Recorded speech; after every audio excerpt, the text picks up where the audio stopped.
I want to be honest with you.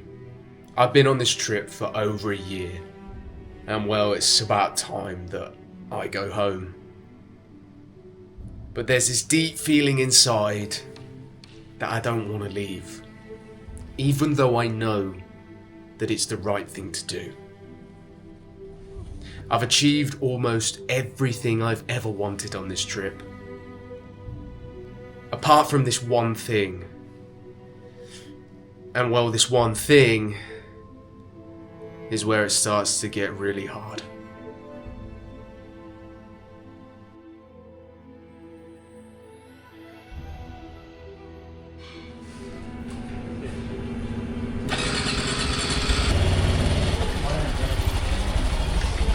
Thank you very much. See you.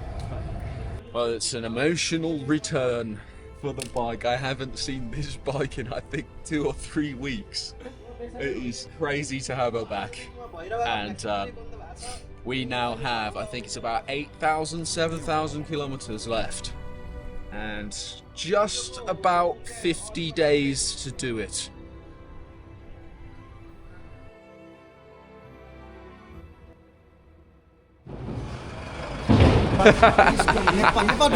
Very strong.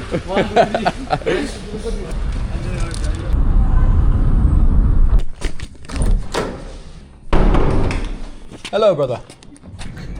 You're all here. Surprise! I didn't think you were coming directly to the... Thank you. Thank you.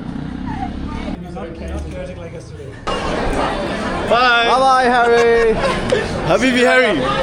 All right, I'm leaving. Bye bye. I'm leaving you in charge of the channel, mate. See you later. See you.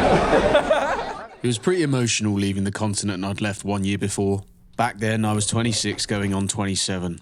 I'd left everything behind, and I had no idea what to do with my life. All I knew is I wanted to motorbike the world, so I started with this trip.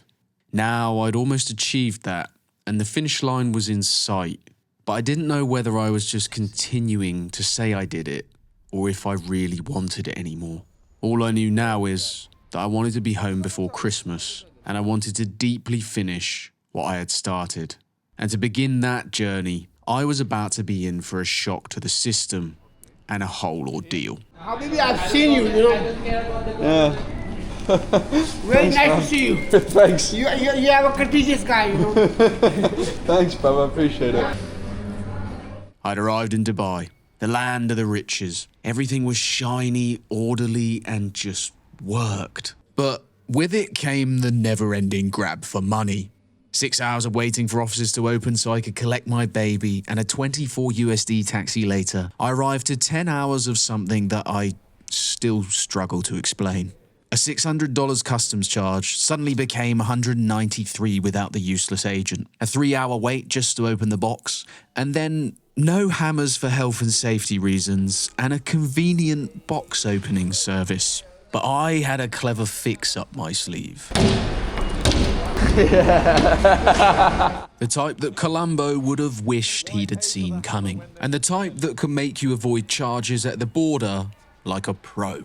Look, there's been countless times I've been on borders not knowing what the cost of things are, and people have taken advantage of that. 2,000? 2,000?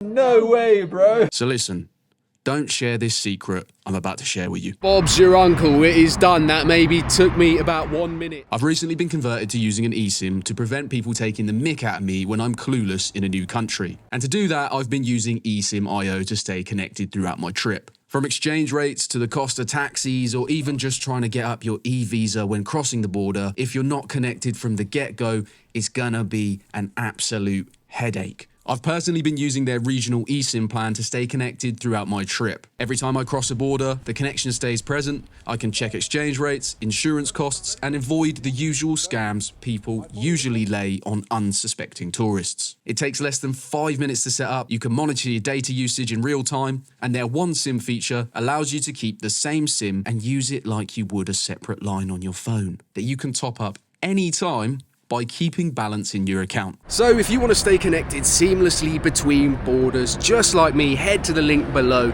eSIM.io, in the description and in the comments, and use the QR code on screen right now, or WHDC5 at checkout for $5 off.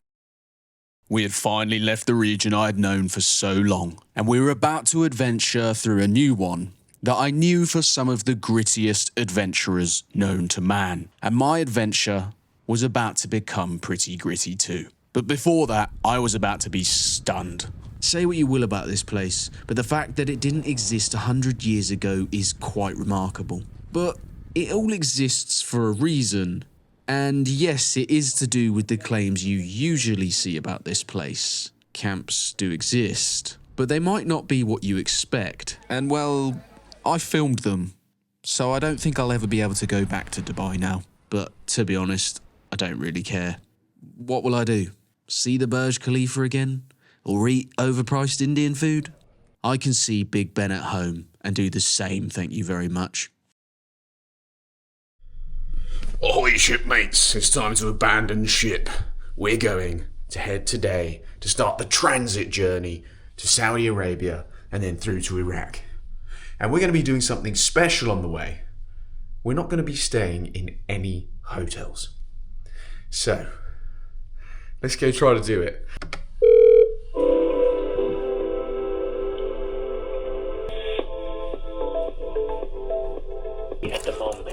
You know what? Fuck it. I'll just be a man. Right. Sir, good morning. You car is there? Yes, not my car, my motorbike.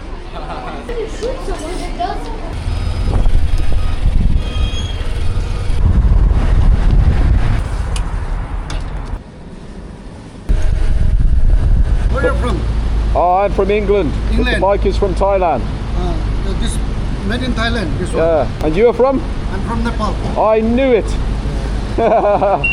I can see. Yeah, lots of Nepalese in the. I just came from Nepal. Oh, really? Yeah. How's Nepal? Yeah, I loved it, man. Very happy people, very friendly.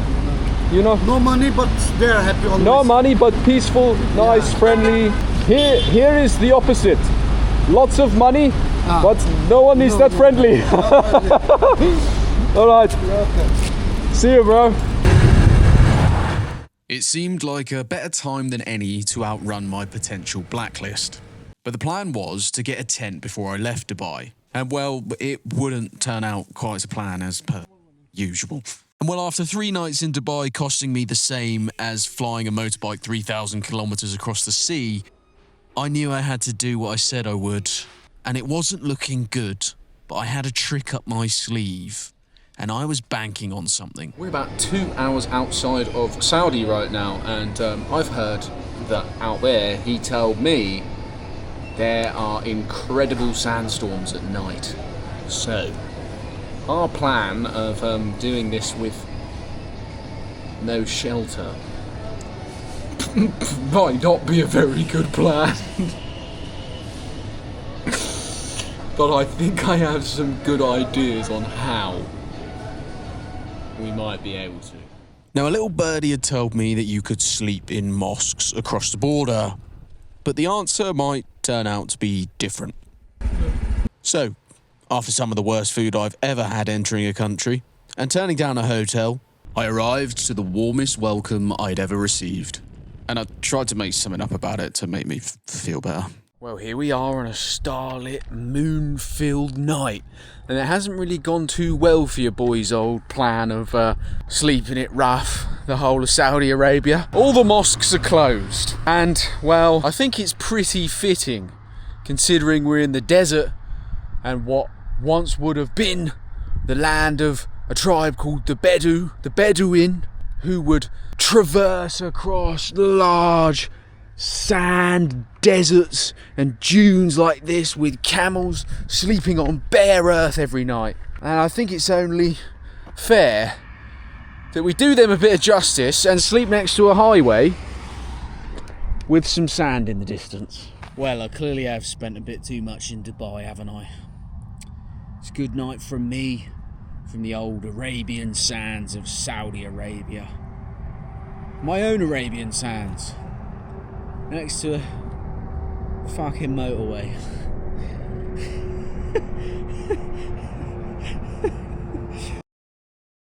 Well, I just got woken up by someone.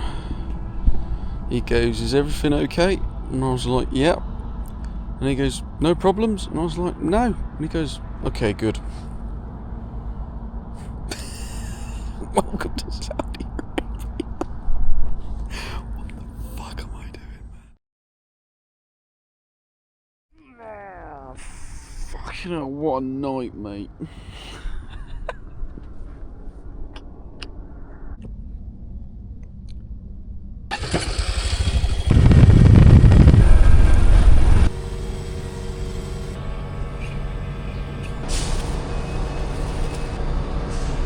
Okay, what's this one? How am I going to do this one? Ah, upside down. Can you go to London? Yes. With me? Yes. On my motorbike, let's go.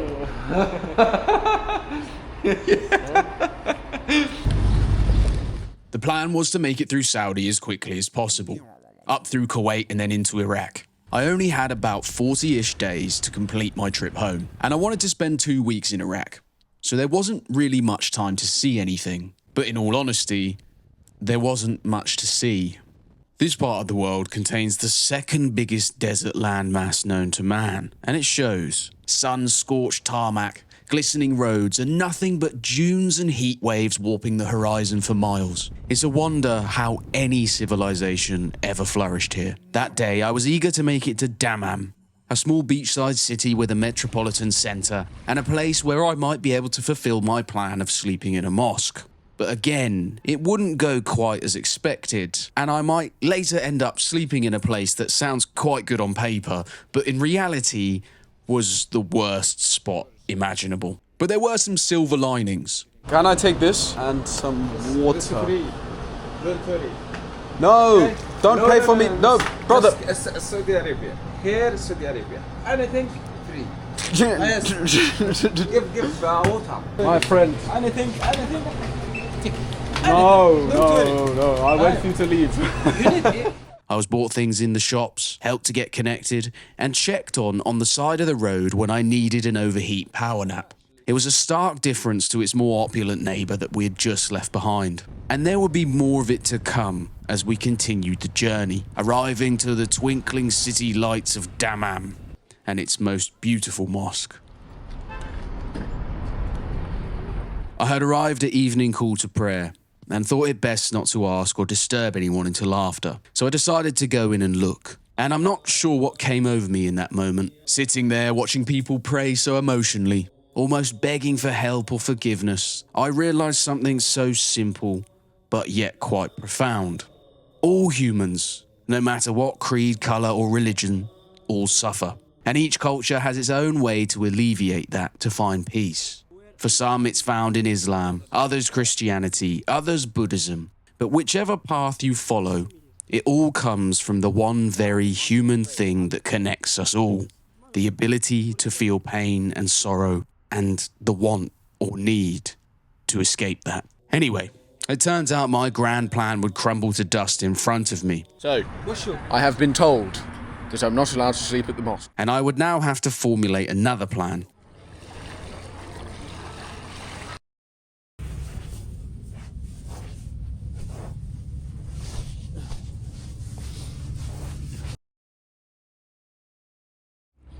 If I was to tell you what you should and shouldn't do, you shouldn't do everything that's in this video. But behind me is the Half Moon Beach in Saudi. And if you're thinking of sleeping on a beach and you're thinking that it might be nice, this is not the place. The dunes are better. Go to the dunes, my friend. Right. Let's get off and let's wake the fuck up. Okay, anyone? Okay.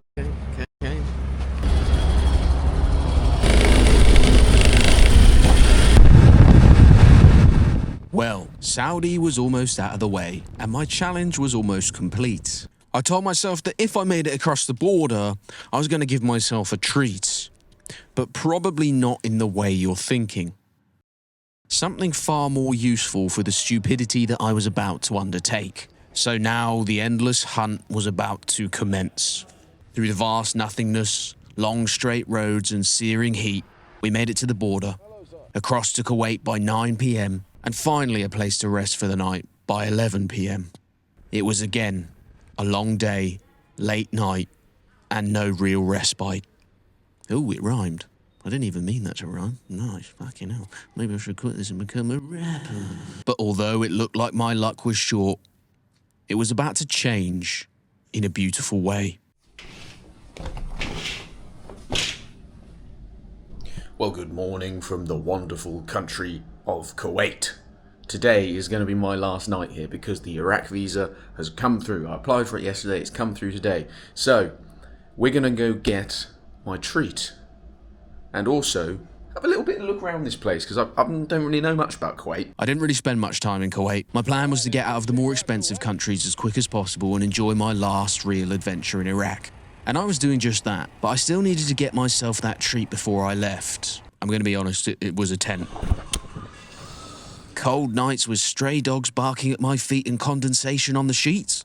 Where do I sign up? It all sounds terrible, and it was going to be. But there was a silver lining to it all. Scorpions.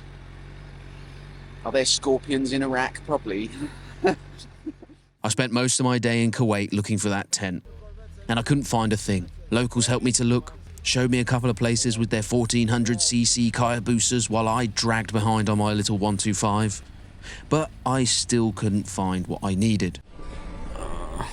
Was God telling me what I wanted to do was a bad idea?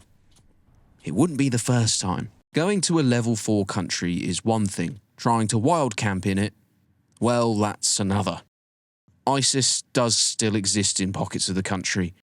And while I don't think they'd think twice about killing me. Every time I go to a Muslim country, everyone thinks I'm Christian, so, mate, I'd be dead. But despite the potential danger, I was determined to follow my stupid plan. Do you have tents? Only 4 person. Oh. 4 person. You don't have any one people? No. My plan was I'd get like an alright tent here, and then I'd go get the sleeping mat in Europe, but that plan doesn't seem to have worked. And just when I thought all was lost, there was something special around the corner, and something even more special right after it. That was 250 quid. And you're from? You're on a Vespa. Huh? You're on a Vespa. Bloody lovely, man. What's your name, my friend? What's your name, my friend? Oh, you've got your hand free. We'll do a respect. We'll do a respect. How are you? Everything is okay? Yeah, I'm good, man. And you? I'm fine, thank you. Your name, sorry? Faisal. Faisal. Faisal. Yeah. Harry. Thank you. Nice to meet you. Nice to meet you. You too. came from Thailand? Yeah, from Thailand. I need to go get some food now. Some food? Yeah, Kuwaiti food. I've heard Venezuela. Ah, Venezuela. I will make some story for you. Yeah. And then follow me to Venezuela.